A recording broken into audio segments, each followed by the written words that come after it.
Baiklah, Assalamualaikum warahmatullahi wabarakatuh. Selamat siang dan salam sejahtera bagi kita semua. Perkenalkan teman-teman, nama saya Bima Februandra dengan NIM 21042012 dari Prodi Ilmu Administrasi Negara, Fakultas Ilmu Sosial Universitas Negeri Padang. Nah teman-teman, pada kesempatan kali ini saya akan menjelaskan sebuah materi kepada teman-teman sekalian yang saya beri judul Konsep Tata Kelola Pemerintahan dari Good Governance, Sound Governance, Dynamic Governance, dan Open Government. Merupakan sebuah konsep rujukan yang dianggap dapat mengelola aktivitas pemerintahan dengan baik.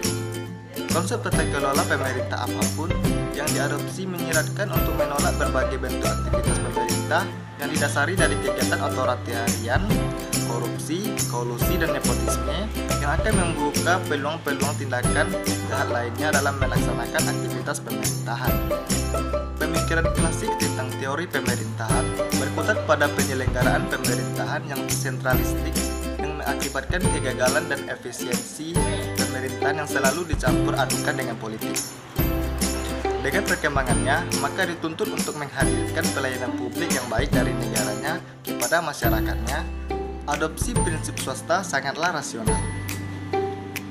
Prinsip manajemen, prinsip mekanisme pasar, pengalokasian, dan pengembangan sumber daya manusia mengilhami munculnya konsep tata kelola pemerintahan yang baik atau good governance. Walaupun kritikan mengatakan konsep good governance merupakan konsep imperialisme dan kolonialisme dari negara maju, tidak bisa dibantah lagi bahwa kehadiran konsep good governance cukup relevansional untuk menghadirkan tata kelola pemerintahan yang baik bagi negara-negara berkembang. Di Indonesia sendiri, konsep sound governance, dynamic governance, dan open government sepertinya belum begitu populer.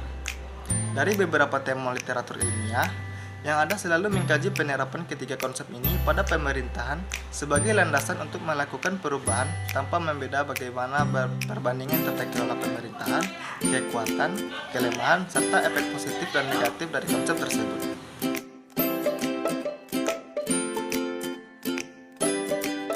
Sound governance. Konsep sound governance digunakan sebagai alternatif istilah good governance. Karenanya konsep ini digunakan untuk mencirikan pemerintah dengan kualitas unggul dalam fungsi, struktur, proses, nilai, dimensi, dan unsur-unsur yang diperlukan dalam mengatur administrasi. Tata kelola pemerintahan yang baik terdiri dari beberapa komponen utama.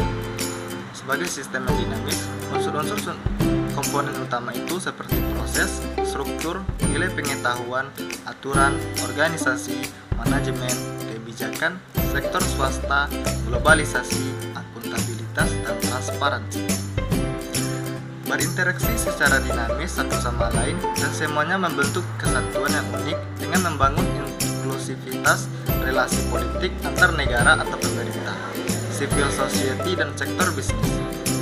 Beroperasi dengan keragaman kompleksitas, intensitas internal, tantangan eksternal, hambatan, dan peluang untuk menjaga agar sistem pemerintahan tetap fokus pada arahan dan tindakan dengan tujuan.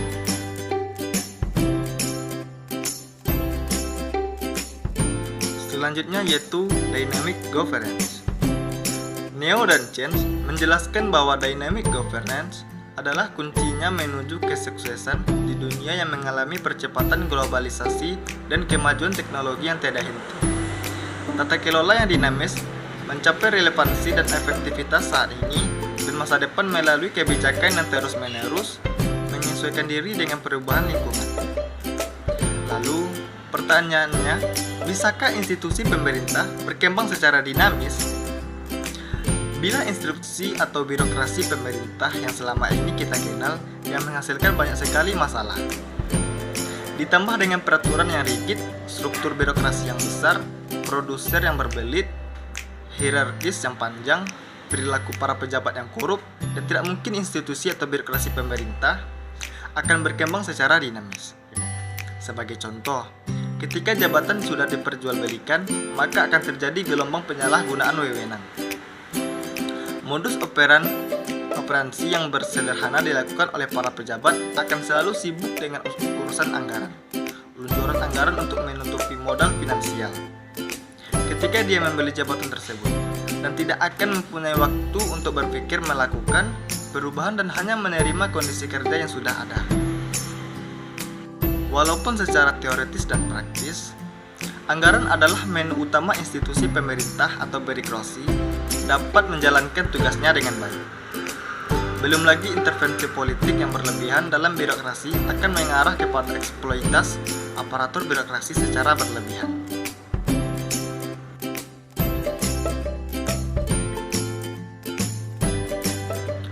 Yang ketiga yaitu Open Government. Gerakan ini menjadi populer setelah adanya Memorandum on Transparency and Open Government oleh pemerintahan Barack Obama pada tahun 2009 dan para peluncur data. Barack Obama memberikan definisi bahwa Open Government adalah proses multilateral, politik dan sosial yang termasuk khususnya transparan, kolaboratif, dan tindakan partisipatif oleh pemerintah dan administrasi.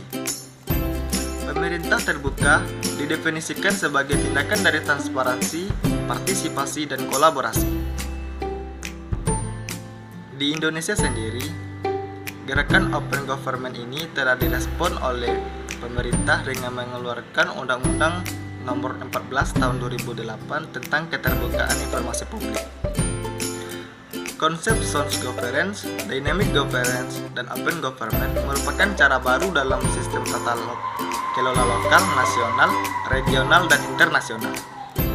Ketiga konsep ini berujung kepada penerapan inovasi pemerintahan. Idealnya, dari sisi tujuan dalam lingkup organisasi pemerintah, inovasi dapat menekankan masalah korupsi, kolusi, dan nepotisme, berkontribusi terhadap kinerja dan efektivitas organisasi.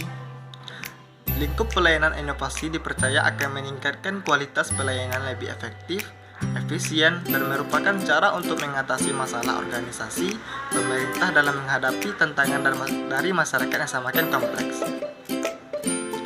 memaksimalkan sumber daya manusia, dan mengembalikan kepercayaan publik terhadap pemerintahan dengan mendorong upaya berkelanjutan.